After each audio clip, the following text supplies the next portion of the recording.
Arab Saudi tampaknya benar-benar tidak ingin mengambil risiko sedikit pun. Jelang putaran keempat, kualifikasi Piala Dunia 2026 zona Asia, sebuah fase yang mempertemukan mereka dengan timnas Indonesia dan Irak, di mana kejutan besar pun terjadi saat Federasi Sepak Bola Arab Saudi, CFF, mendatangkan Nicolas Jover, pakar bola mati Arsenal yang selama ini disebut-sebut sebagai otak di balik strategi set piece Mikel Arteta, langkah yang langsung menimbulkan gegar di kalangan publik sepak bola Asia, karena tak pernah ada sebelumnya sebuah tim sekelas Arab Saudi rela meminjam keahlian spesialis Premier League hanya untuk menghadapi lawan yang dianggap bukan unggulan, apalagi Indonesia yang selama ini sering dipandang sebelah mata. Namun kenyataannya perekrutan ini dikonfirmasi langsung oleh Riyadhia TV, yang menuliskan Jover sudah berada di Republik Ceko, bergabung dalam pemusatan latihan skuad Hervé Renard, bahkan mendampingi tim sejak uji coba melawan Makedonia dan Republik Ceko bulan lalu. Dan hal ini jelas menambah dimensi baru dalam persaingan kualifikasi, sebab Jover bukan sekadar staf biasa. Ia adalah sosok yang pernah bekerja untuk Pep Guardiola di Manchester City sebelum dibawa Arteta ke Arsenal pada 2021,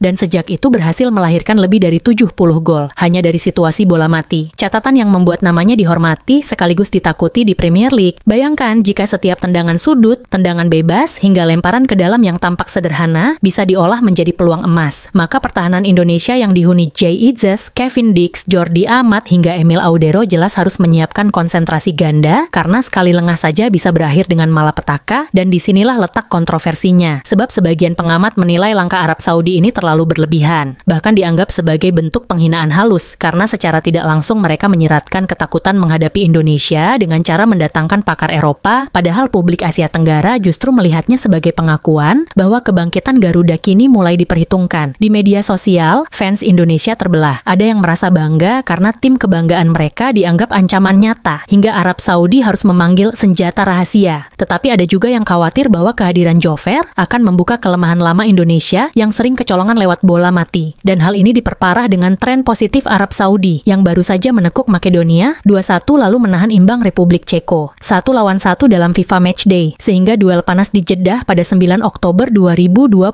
pukul 00.15 WIB mendatang dipastikan berlangsung dalam atmosfer menegangkan, karena yang dipertaruhkan bukan hanya 3 poin, melainkan juga harga diri, reputasi, dan narasi siapa yang pantas disebut raksasa Asia. Sementara itu, Patrick Kluivert tentu tidak bisa tinggal diam. Ia harus menemukan cara untuk mematahkan strategi set piece yang sudah dirancang dengan detail oleh Jover, dan inilah momen di mana kecerdikan pelatih, mentalitas pemain, serta dukungan fans akan diuji secara nyata. Apakah Garuda mampu membalikan prediksi dan membuat Arab Saudi menyesali langkah kontroversial mereka, atau sebaliknya publik Indonesia harus kembali menyaksikan pahitnya kekalahan akibat kelengahan mengantisipasi bola mati? Apapun yang terjadi, pertandingan ini sudah memancing perdebatan panjang, bahkan sebelum peluit kick-off berbunyi, dan publik netral pun menanti karena mereka ingin melihat apakah benar perekrutan spesialis bola mati bisa mengubah nasib sebuah tim nasional di level kualifikasi Piala Dunia, atau justru hanya akan menjadi drama berlebihan tanpa hasil nyata. Dan pada akhirnya, semua pertanyaan itu akan terjawab di lapangan hijau Jeddah, stadion yang akan menjadi saksi apakah Garuda mampu terbang lebih tinggi, atau justru dipaksa jatuh oleh strategi Eropa yang kini dipinjamkan ke Timur Tengah. Bagi fans Indonesia, momen ini bukan sekadar pertandingan, melainkan panggung pembuktian bahwa sepak bola tanah air bisa menembus batas dan memberi kejutan di hadapan dunia. Dan untuk Anda semua penggemar bola, mari kita buka kabar panas ini dengan satu intuisi sederhana. Setiap tim hebat pernah dianggap kecil sebelum akhirnya membungkam keraguan. Dan bisa jadi inilah giliran Indonesia untuk menulis sejarah dengan tinta emas di tanah Jeddah. Tetap bersama kami di South Sulawesi 25, rumah berita sepak bola paling panas, tajam, dan penuh kejutan. Jangan lupa tinggalkan komentar, dukungan, serta analisa kalian di kolom interaksi, karena suara fans adalah energi terbesar dalam perjalanan Garuda. Tetap dukung tim kebanggaan kita dengan semangat yang membara, dan sampai jumpa di berita bola berikutnya, hanya di South Sulawesi 25.